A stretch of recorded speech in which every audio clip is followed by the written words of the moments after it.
Mwanga TV, sauti ya maisha. Vyombo vya habari nchini Tanzania vimeripoti tukio moja la kustaajabisha la mwanaume mmoja kule jijini Arusha ambaye alikatwa uume na mke wake wa ndoa. Tukio linaloonesha kukithiri kwa ukatili wa kijinsia dhidi ya wanaume nchini Tanzania. Hebu tuliangalie kwa pamoja tukio hili la ukatili wa kijinsia dhidi ya wanaume.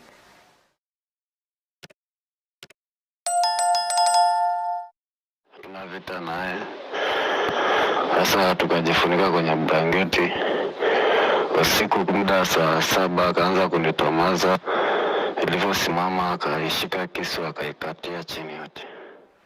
Tukio kama hilo na matukio mengine zaidi ambayo yamekuwa yakiripotiwa sehemu mbalimbali nchini Tanzania yanaashiria unyanyasaji pamoja na ukatili wa kijinsia unaofanywa dhidi ya wanaume. Ni ngumu sana kuamini kwamba wanaume wananyanyaswa na wanafanyiwa ukatili wa kijinsia, lakini mifano yote hiyo inaonyesha kwamba sasa dunia imebadilika.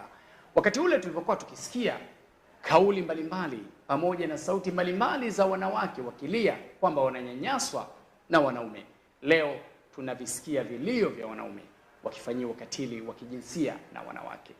Je, chanzo cha ukatili huo dhidi ya wanaume unasababishwa na nini?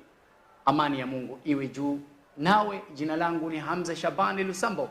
Karibu sana tuweze kuangazia sababu mbalimbali zinazopelekea kukithiri kwa unyanyasaji wa kikatili dhidi ya wanaume.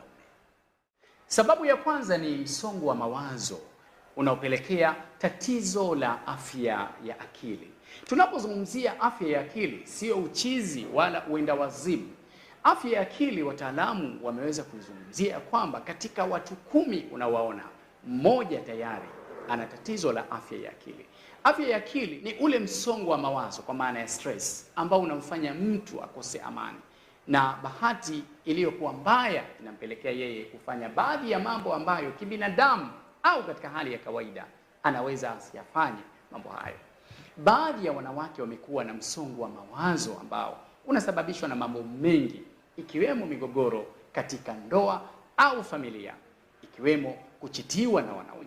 Lakini pia migogoro hiyo imekuwa ikisababishwa na hali ngumu ya maisha katika familia pamoja na ndoa.